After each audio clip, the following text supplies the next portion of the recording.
Hi friends, ഇന്ന് നമ്മളൊരു variety ഡിഷായിട്ടാണ് കേട്ടോ വന്നിട്ടുള്ളത്. ഒരു കൂൺ റോസ്റ്റാണ് ഇത്. ഞാൻ കടയിൽ നിന്ന് മേടിച്ചേക്കണ കൂണൊന്നുമല്ല, മുറ്റത്ത് നമ്മുടെ പറമ്പിലുണ്ടായേക്കണ കൂണാണ്. അപ്പോൾ അതൊന്ന് പരിചയപ്പെടുത്താമെന്ന് ഞാൻ വിചാരിച്ചു. അപ്പോൾ ഇത് പറിക്കുന്ന വീഡിയോ ഞാൻ എടുത്തിട്ടില്ല, അന്നേരം ഞാൻ ഓർത്തില്ല. അത് കഴിഞ്ഞപ്പോഴാണ് ഇതൊരു വീഡിയോ ആയിട്ട് ഇട്ടാലോ എന്ന് ഞാൻ വിചാരിച്ചത്. അപ്പോൾ ഇതിന് ഇവിടെ പറയുന്നത് അരിക്കൂണെന്നാണ്. ഓരോ സ്ഥലത്തും ഓരോ പേരാണോന്ന് എനിക്ക് അറിഞ്ഞുകൂടാ. ചെറിയ ടൈപ്പ് കൂണാണ് കേട്ടോ ഇത്, വലിയ കൂണല്ല, ചെറിയ ചെറിയ കൂണുകളാണ്. അപ്പോൾ ഇത് എല്ലാ വർഷവും ഉണ്ടാവാറുണ്ട്. ഒരു വർഷം ഉണ്ടാവുന്ന സ്ഥലത്തല്ല പിന്നീട് ഉണ്ടാവാറ്. അപ്പോൾ ഇങ്ങനെ എന്താ പറയുക, കാരണവന്മാരൊക്കെ ഇങ്ങനെ പറയണ കേൾക്കാം, നമ്മൾ കൂൺ പറിക്കുന്ന സമയത്ത് സംസാരിക്കാതെ പറിക്കണം, അല്ലെങ്കിൽ അത് പിന്നത്തെ വർഷം അവിടെ ഉണ്ടാവില്ല എന്ന് പറയണ കേൾക്കാം. പക്ഷെ അത് സത്യമാണോന്ന് അറിഞ്ഞുകൂടാ. ഏതായാലും പറിക്കുന്ന സമയത്തൊക്കെ ഞങ്ങൾ സംസാരിക്കാറുള്ളത് കൊണ്ടാണോന്ന് അറിഞ്ഞുകൂടാ. പിന്നത്തെ വർഷം ഞങ്ങൾ പറിക്കുന്ന സ്ഥലത്ത് പിന്നെ ഉണ്ടാവാറില്ല. അത് കഴിഞ്ഞ് പിന്നെ ആ സ്ഥലത്ത് നിന്ന് കുറച്ച് നീങ്ങിയിട്ടാണ് പിന്നത്തെ വർഷത്തിൽ ഉണ്ടാവാറുള്ളത്. എല്ലാ വർഷവും തന്നെ അത് സ്ഥലം മാറിയിട്ടാണെങ്കിലും ഞങ്ങൾക്ക് ഉണ്ടായി കിട്ടാറുണ്ട്. അപ്പോൾ ഞാനെല്ലാം പറിച്ചെടുത്തിട്ടുണ്ട്. ഇനി ഇതിൻ്റെ നമുക്ക് ആ മണ്ണിൻ്റെ ഭാഗം നമുക്ക് കട്ട് ചെയ്ത് കളയാം. ഫുള്ളായിട്ട് നമുക്ക് കട്ട് ചെയ്ത് കളഞ്ഞ് വൃത്തിയാക്കി എടുക്കണം. പിന്നെ അതുപോലെ തന്നെ നമുക്ക് കൂൺ കിട്ടുന്ന സമയത്ത് നമ്മളിത് മഞ്ഞപ്പൊടി ഉപ്പും തേച്ച് വയ്ക്കണം. നല്ല കൂണാണോയെന്ന് നമുക്ക് പരിശോധിച്ചിട്ട് വേണം നമുക്കത് ഉപയോഗിക്കാനായിട്ട്. അപ്പോൾ ഞാനിവിടെ വെള്ളത്തിലേക്ക് കുറച്ച് മഞ്ഞൾപ്പൊടിയും ഉപ്പും കൂടെയും ചേർത്തിട്ട് ഈ കൂൺ അതിൽ മുക്കി വെക്കുവാണ്. ഒരുപാട് സമയമൊന്നും മുക്കി വെക്കേണ്ട കാര്യമൊന്നുമില്ല. കുറച്ച് ഒരു 3-4 മിനിറ്റ് കഴിയുമ്പോൾ തന്നെ നമുക്ക് മനസ്സിലാവും. കളറൊക്കെ ചേഞ്ച് ആവുന്നുണ്ടെങ്കിൽ നമുക്ക് ആ കൂൺ എടുക്കേണ്ട, അത് കൊള്ളില്ലാത്ത കൂണായിരിക്കും. അപ്പോൾ കളറൊന്നും ചേഞ്ച് ആവുന്നില്ലെങ്കിൽ നല്ല കൂണായിരിക്കും നമുക്ക് മനസ്സിലാവും. അപ്പോൾ ഞാൻ ഇവിടെ വെള്ളത്തിൽ കുറച്ച് ടൈം മുക്കി വെക്കുന്നുണ്ട്. അവിടെ കളറൊന്നും മാറുന്നൊന്നുമില്ല.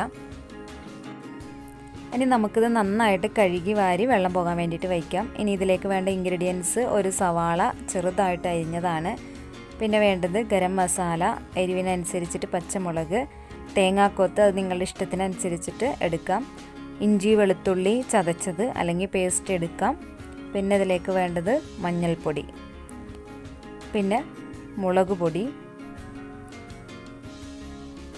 വറ്റൽമുളക് 2 എണ്ണം, കറിവേപ്പില, തക്കാളി 1 എണ്ണം ചെറുതായിട്ട് അരിഞ്ഞത്. നമുക്ക് ആദ്യം തന്നെ ഒരു പാൻ വെച്ച് കൊടുത്ത് അതിലേക്ക് ഒരു 2 ടേബിൾ സ്പൂൺ വെളിച്ചെണ്ണ ഒഴിച്ചു കൊടുക്കാം. നമുക്ക് ഫസ്റ്റ് തന്നെ നമുക്ക് കൂണൊന്ന് വെളിച്ചെണ്ണയിലൊന്ന് ഫ്രൈ ചെയ്തെടുക്കാം കേട്ടോ.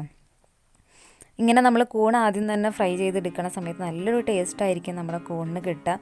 ഈ കൂൺ വെളിച്ചെണ്ണയിലേക്ക് ഇടുമ്പോൾ തന്നെ നല്ലൊരു സ്മെല്ല് നമുക്ക് കിട്ടും. നല്ല ടേസ്റ്റി ആയിരിക്കും ഇങ്ങനെ ചെയ്തിട്ടുണ്ടെങ്കിൽ കേട്ടോ.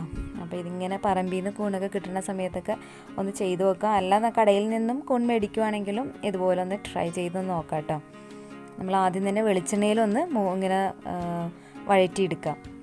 അപ്പോൾ ഇനി മറ്റൊരു പാൻ ഞാൻ വെച്ച് കൊടുത്തിട്ടുണ്ട്. അതിലേക്ക് 1 ടേബിൾ സ്പൂൺ വെളിച്ചെണ്ണ ഒഴിച്ച് കൊടുത്തിട്ടുണ്ട്.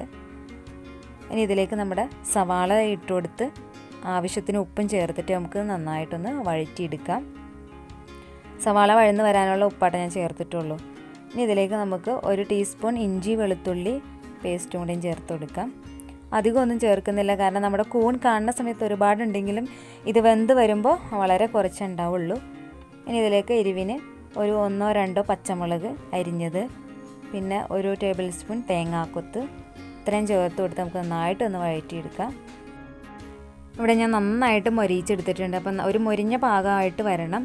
ഈ സമയത്ത് നമുക്ക് പൊടികൾ ചേർത്ത് കൊടുക്കണം. ഒരു 1/4 ടീസ്പൂൺ മഞ്ഞൾപ്പൊടി ഞാൻ ചേർത്ത് കൊടുത്തിട്ടുണ്ട്, 1/2 ടീസ്പൂൺ മുളക് പൊടി, 1 ടീസ്പൂൺ മുതൽ 1.25 ടീസ്പൂൺ വരെ മീറ്റ് മസാല.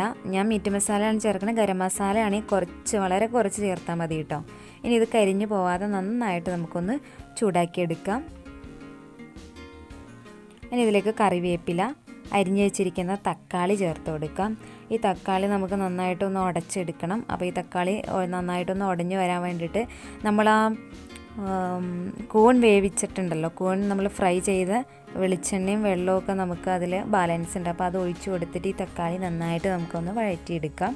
അപ്പോൾ നല്ല ടേസ്റ്റ് ആയിരിക്കും കേട്ടോ. ആ കൂണിൻ്റെ ആ ഗ്രേവിയിൽ കിടന്ന തക്കാളി വഴന്നു വരുന്ന സമയത്ത് നമുക്കൊന്ന് മൂടി വെച്ച് അതൊന്ന് വേവിച്ചെടുക്കാം കേട്ടോ. അപ്പോൾ അടി പിടിക്കാതെ ഇടയ്ക്ക് ഇളക്കി കൊടുക്കുക. അപ്പോൾ ഏകദേശം തക്കാളി ഇവിടെ വഴന്ന് തുടങ്ങിയിട്ടുണ്ട്. ഇനി ഇതിലേക്ക് നമുക്ക് വേവിച്ച് വെച്ചിരിക്കുന്ന കൂണ് ചേർത്ത് കൊടുക്കാം. അപ്പോൾ കൂണ് കണ്ടല്ലോ, കൂണ് പറിച്ച സമയത്ത് ഒരുപാടുണ്ടായിരുന്നു. ഇപ്പോൾ വെന്ത് കഴിഞ്ഞപ്പോൾ വളരെ കുറച്ചുള്ളൂ. ഇനി ഇതിൽ ആവശ്യത്തിന് കുറച്ച് ഉപ്പും ചേർത്ത് കൊടുക്കാം.